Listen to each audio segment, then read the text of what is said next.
La première partie de la saison 3 de Fire Force vient de s'achever avec un final qui est grave hypant. Il est donc temps de se pencher sur la deuxième partie qui adaptera au passage, je le rappelle, l'arc ultime du manga. Salut à tous, j'espère que vous allez bien, je suis Rodo Senpai et aujourd'hui nous allons voir ensemble toutes les informations disponibles sur la deuxième partie de la saison 3 de Fire Force. Comme vous le savez, cette saison 3 a été découpée en deux parties, donc une première partie dont on a pu profiter avec un total de 12 épisodes et une seconde partie qui sera diffusée quelques mois plus tard avec pareil un total de 12 épisodes pour qu'au final cette troisième saison atteigne le nombre de 24 épisodes. La première partie avait débuté sa diffusion le 4 avril 2025 et s'est terminée le 20 juin 2025. La partie 2, elle, devrait débuter au mois de janvier 2026, avec elle aussi une diffusion qui devrait s'étaler sur 3 mois, en adaptant bien sûr le final du manga. En ce qui concerne le contenu de cette partie 2, elle devrait adapter tous les derniers arcs de Fire Force, on devrait donc profiter des arcs du pilier final, de la bataille d'Amaterasu, le grand cataclysme et l'épilogue qu'il ne faudra absolument pas sous-estimer pour bien comprendre la suite de Fire Force, qui, je le rappelle, est déjà disponible en manga et en animé. Et donc si tout se passe bien, cette seconde partie de la saison 3 devrait aller jusqu'à l'adaptation du chapitre 304 du manga,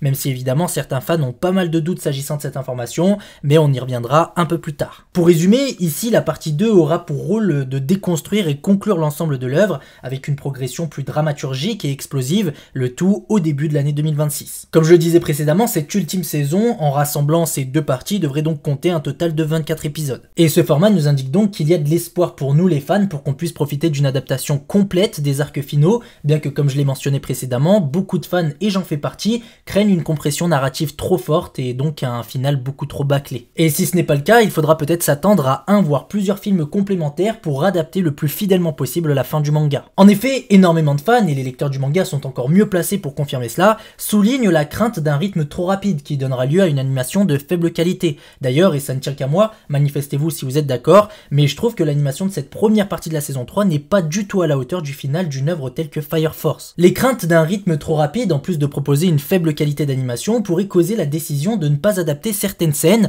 jugées moins importantes pour gagner du temps et de l'argent. C'est donc pour ça qu'on est nombreux à penser que tout ne tiendra pas sans offres supplémentaires, comme un film ou éventuellement des épisodes légèrement plus longs. Pour ce qui est de l'équipe de production qui s'est occupée de cette deuxième partie, il y a quand même quelques nouveautés. Le studio d'animation David Productions reste à la tête de l'animation, et le réalisateur Tatsuma Minamikawa, qui était le réalisateur de la saison 2 et de la première partie de la saison 3, conserve aussi son rôle. Le scénario de la seconde partie sera cette fois-ci assuré par Sei Tsuguta qui remplace Minamikawa. Il y aura également des changements pour les postes de sous-character designer avec Mika Yamamoto qui a bossé sur du Full Metal Alchemist, le chef en animation qui sera maintenant occupé par deux personnes avec Yoshihiro Yoshioka qui a bossé sur du Haikyuu et Mariko Kubo qui a récemment bossé sur Undead Unluck. La nouvelle directrice artistique sera Yumi Horikoshi qui a bossé sur du Détective Conan, et pour finir le nouveau directeur CG/VFX sera Koji Kodera, connu pour son travail sur Jojo Bizarre Adventure. Voilà tout pour ça, désormais il faudra surveiller la date officielle précise pour le mois de janvier 2026. Le premier trailer pour la deuxième partie devrait être dévoilé quant à lui 1 voire 2 mois avant la diffusion,